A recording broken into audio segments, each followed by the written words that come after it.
চলে এসেছি আরও একটা নতুন ভিডিও নিয়ে। আর ভিডিও শুরু করছি আমাদের নংরি মিলসের বাড়ি থেকেই। তো দেখো কি সুন্দর একটা সূর্যমুখী ফুল ফুটেছে এখানে, কি ভীষণ সুন্দর উজ্জ্বল একটা রং। আমার মতোই কোনো একজন টেনেন্ট হয়তো এই গাছটার মালিক আর কি। ছোট্ট একটুখানি জায়গা পেয়েছে, বেশ সুন্দর কাজে লাগিয়েছে, কিন্তু অনেক কিছু গাছপত্র লাগিয়েছে এখানটায়। আমিও যেমন আমার বারান্দা বাগানে সেই টবের মধ্যে গাঁদা ফুল ছড়িয়েছিলাম, সেখান থেকে গাঁদা গাছ বেরিয়েছিল। তো কলকাতা যাওয়ার আগে না সেই ছোট ছোট চারা গাছগুলোকে এখানে বসিয়ে দিয়ে চলে গেছিলাম। দেখো কি সুন্দর বড় হয়ে গেছে তারা। ফুল ফুটলে তো সারা বাড়ির লোকজনই আর কি সেখান থেকে ফুল নেবে, তখন আর আমি পাবো কিনা সেটা তো আমার জানা নেই। যাই হোক, আজকে হচ্ছে রবিবার, তো ঘুরতে তো কোথাও একটা যেতেই হয়। তো সোনুবাবুদের সকলকে আগে গাড়িতে ঢুকিয়ে নিয়েছি, এবার নিজেরাও উঠবো আস্তে আস্তে। আর কি করছে দেখো গাড়িটার অবস্থা।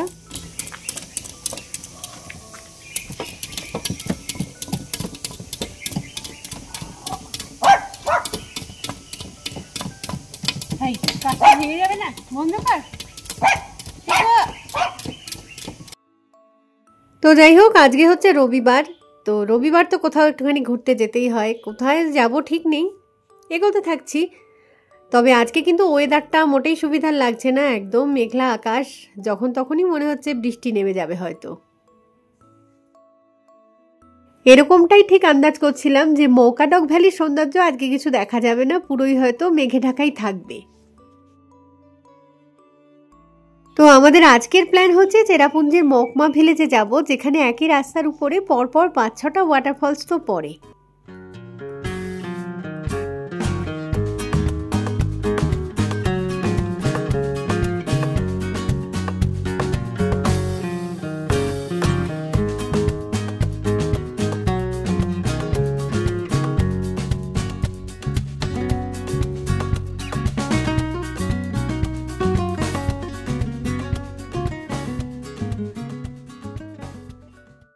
ওয়েদার তো আজকে বাজে ছিলই, তার সাথে এখন আবার বৃষ্টি শুরু হয়ে গেছে। তো যাই হোক, আমরা পৌঁছে গেছি মকমা ভিলেজে। এই রাস্তা দিয়ে ট্রাভেল করতে এত ভালো লাগে, আসলে আশেপাশের দৃশ্যগুলো এত সুন্দর যে কি বলবো। আর 5-6খানা ওয়াটারফলস এই রাস্তার উপরে পরপর আসে আর কি। বেশিরভাগই বাঁ দিকে, একটা রয়েছে মাত্র ডান দিকে। ওয়াটারফলসের নামগুলো একটুখানি বলে দিই। মাউসডং, লিংশিয়ার যেটা বাঁদিকে এক্ষুনি আসছে, এরপরে হচ্ছে জেনেলার ফলস, মাউসোয়া ফলস আর প্রুট ফলস। আর এই রাস্তা ধরেই সামান্য একটুখানি পথ এগিয়ে গেলে কিন্তু ওয়াইসডং, ডাইনথেলান ফলস এগুলোও পেয়ে যাওয়া যাবে। তো কথা বলতে বলতে আমরা প্রুট ফলসের একদম সামনেই চলে এসেছি। তো এখানে টুকটাক অনেকগুলো দোকানপাট আছে, খিদে পেলে খেয়ে নেওয়া যেতে পারে। আর আমাদের ভীষণ খিদে পেয়ে গেছে কেন জানি না, তো সেই কারণে চা খাবো, কেক, বিস্কুট যা পাই টুকটাক সবই খাবো আর কি। আগে গাড়িতে বসে খাওয়া দাওয়াটা সেরে নিই, তারপর এগোবো ওয়াটারফলসের দিকে। সোনুবাবুদেরকে দেখার জন্যই লোকজন ভিড় করে গাড়ির জানলায়। সোনুবাবুরা মনের সঙ্গে চিৎকার করে। তো যাই হোক, বাঙ্কুর বাবা তো গাড়িতেই বসে থাকবে সোনুবাবুদেরকে সাথে নিয়ে। আমি আর বাঙ্কু এগোচ্ছি ওয়াটারফলসের দিকে। এই রাস্তা ধরেই এগোচ্ছি ছাতা মাথায় দিয়ে, কারণ ঝিরঝির করে বৃষ্টি পড়ছে সমানে। এখন প্রুট ফলস দেখতে, তো সামনেই টিকিট কাউন্টার, টিকিটটা কেটে নিয়ে এগোবো আর কি। বাঙ্কুর বাবা রইলো গাড়িতে বসে, কারণ গাড়িতে রয়েছে সোনুবাবুরা। আমি আর বাঙ্কু এগোচ্ছি। এই যে বাঁ দিকটায় রয়েছে টিকিট কাউন্টার, তো বাঙ্কু কাটছে টিকিট আর টিকিটের প্রাইসটা দেখাচ্ছি, দাঁড়াও। এই যে এখানটায় লেখা আছে, বড়দের টিকিট 50 আর ছোটদের 20 টাকা। ভিডিও শ্যুট করতে চাইলে পে করতে হবে 1000 টাকা। আর এখানে কিন্তু কুকিং করে রীতিমতো পিকনিক করতে পারো, তার জন্য যদিও খরচা দিতে হবে 100 টাকা। আজকে এই রাস্তার উপরে যে কটা ওয়াটারফলস সবগুলোতেই এত টুরিস্ট এসেছে, আর বেশিরভাগই হচ্ছে আসামের গাড়ি। আসামে বোধহয় আজকে বেশ খানিকটা গরম রয়েছে, সেই তুলনায় শিলংয়ের ওয়েদার তো অসাধারণ। প্রুট ফলসে আগেও এসেছি, বাঙ্কু যদিও এবারে প্রথম। তো এই রাস্তাটার উপরে অ্যাকচুয়ালি মানে ভিলেজটাকে বলা হয় মহকুমা ভিলেজ। তো এই ভিলেজে অনেকগুলো ওয়াটারফলস, 6-7খানা ওয়াটারফলস পরপর পড়ে আর কি। তার মধ্যে সবগুলোই হচ্ছে রাস্তার এক সাইডে, আর এই প্রুট ফলসটা হচ্ছে অন্য সাইডে। সবগুলোতেই অল্প কিছুটা করে হাঁটা চলা তো রয়েছে, তো সেভাবেই এগোচ্ছি আর কি। জানি না কতটা কি জল রয়েছে, দেখি এগোই বোঝা যাবে। আজকে আমার কেন জানি না বেশ খানিকটা ডাউন লাগছে, মানে এনার্জি সেরকম পাচ্ছি না। অন্যদিন হলে বলি যে এতদূর যখন কষ্ট করে এলাম, এই রাস্তার উপরে 6-7খানা ওয়াটারফলস সবকটাই দেখে যাব। আর আজকে দুপায়ে গিয়ে মনে হচ্ছে একটুখানি যদি বসার জায়গা পাওয়া যেত, বসে একটুখানি না হয় রেস্ট নিই। কিছুটা হাঁটতে হাঁটতে এগোচ্ছি। এই জায়গাটা এমনি প্লেন, সামনে আবার সিঁড়ি রয়েছে, সিঁড়ি শুরু হবে একটু পর থেকেই। আজকে খুব একটা এনার্জি লাগছে না, তাও বাড়ি বসে থেকেই বা কি করবো, সেই জন্য চলে এলাম ঘুরতে। মেঘালয়ে ওয়াটারফলস দেখতে আসবে, একটুখানি হাঁটাহাঁটি করবে না, একটুখানি সিঁড়ি ভাঙবে না, এটা তো হতেই পারে না। তো অলরেডি সিঁড়ি এবার স্টার্ট হয়ে গেছে। জলের আওয়াজটাও কানে আসতে শুরু করেছে। তো নামার সময় তো নেমে যাওয়াটা ইজি, ওঠার সময় একটুখানি অসুবিধা হয়। তবে এখানে কিন্তু খুব যে বেশি একটা ওঠানামা রয়েছে সেরকমটা তো বলবো না। এমনিতে মেঘালয়ের যে কোনো ওয়াটারফলসে ঘুরতে গেলে কিন্তু অনেকটা পথ হাঁটাচলা করতে হয়, তার সাথে 300-400 সিঁড়ি উপর নিচে ওঠানামা করতে হয়। তবে এইসব খাটাখাটনি ক্লান্তি সবই ফিকে পড়ে যায় ওয়াটারফলসগুলোর সৌন্দর্যের কাছে। প্রায় ফলসের একদম কাছাকাছি চলে এসেছি বলা যেতে পারে। বাঁ দিক থেকে ওয়াটারফলসটাকে আমি দেখতেও পাচ্ছি, তো সামান্য 1-2 পা আর এগোতে হবে। এখান থেকে দুটো রাস্তা দেখা যাচ্ছে আর কি। একটা সিঁড়ি দিয়ে উপরটায় উঠে যাওয়া যাচ্ছে, এটাতে না হয় একটু বাদে যাব, আগে এই পথটা ফলো করি।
অপূর্ব সুন্দর দেখতে একটা ওয়াটারফলস, আর নিচে যে জমা জলটা, ওটার রংটা যে কি অসাধারণ কি বলবো।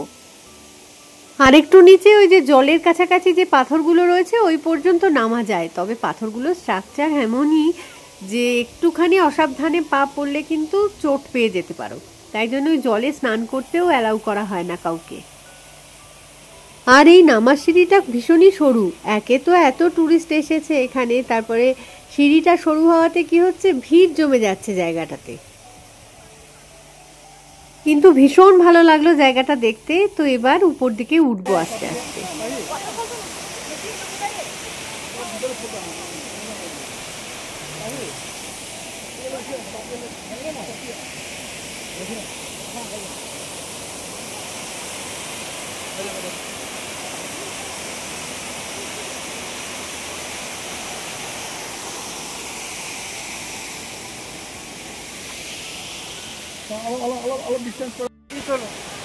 তুই আয় এদিকে, আরে এইটুকুনি ওঠা। এই রাস্তাটা ধরে এবার এগোচ্ছি, কারণ এখান থেকে ওয়াটারফলসের ভিউটা দারুণ সুন্দর আসে। অ্যাকচুয়ালি ওয়াটারফলসে জলটা যে পড়ছে, জলটার ঠিক পেছন দিকটায় চলে যাওয়া যায় এই পথ ধরে।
আস্তে আস্তে এবার হেঁটে হেঁটে সিঁড়ি ভেঙে ভেঙে উপর দিকটা কিছুটা উঠছি।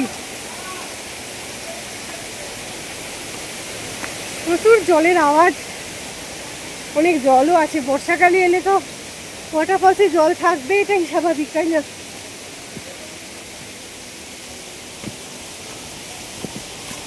জলের এখানে এতই আওয়াজ, কথাবার্তা বললে ঠিকঠাক শোনাও যাচ্ছে না আর কি।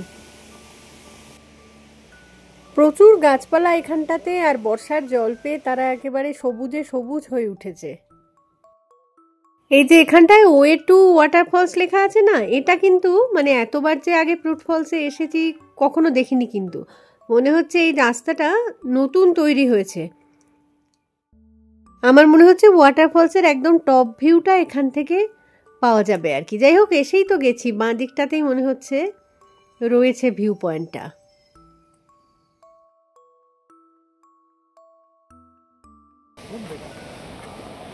ওটা টপ ভিউ।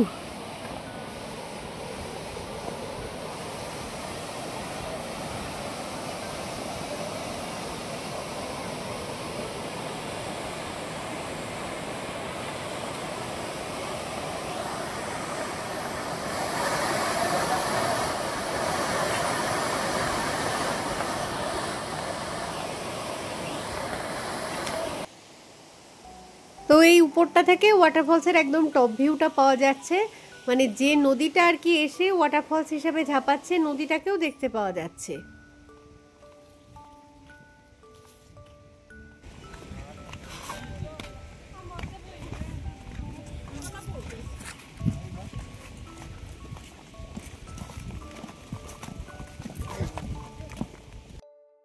এই জায়গাটায় কি সুন্দর করে ফ্রুট ফলসের নামটা লিখে রেখেছে। আগেও এসেছি এই জায়গায়, এবারও এলাম। বর্ষাকালে তো আসতেই হবে সৌন্দর্যটা দেখতে, তো খুব সুন্দর। প্রতিবারই যেমন মুগ্ধ হই, এবারও তাই। আমাদের গাড়িটা এখানে পার্ক করে রাখা হয়েছে, যাই গাড়িতে গিয়ে বসি। এরপরে আর কোথাও বোধহয় আজকে যাওয়া হবে না, সোজা যাব হচ্ছে শিলংয়ের বাড়িতে। মাঝপথে কোথাও একটু দাঁড়িয়ে খাওয়া দাওয়া করতে হবে। চেরাপুঞ্জিতেও দাঁড়াতে পারি, নয়তো একেবারে শিলংয়ে পৌঁছে গিয়ে দাঁড়াবো কোনো রেস্টুরেন্টে। চেরাপুঞ্জিতে আর তো দাঁড়াইনি, সোজা শিলং সিটির ভিতরে এসে একটা রেস্টুরেন্টের সামনে দাঁড়ালাম। তো বাঙ্কু খাচ্ছে চিকেন ফ্রাইড রাইস, আর আমাদের জন্য কিছু নিশ্চয়ই আছে। এদিকে মুষলধারে বৃষ্টি শুরু হয়ে গেছে। খাওয়া দাওয়াটা আগে এখানে শেষ করে নিই, তারপর এগোবো বাড়ির দিকে। তো এই ভিডিওটাকে না হয় এখানেই রাখছি, খুব তাড়াতাড়ি ফিরে আসবো আবার একটা নতুন ভিডিও নিয়ে। তো ততক্ষণের জন্য টাটা।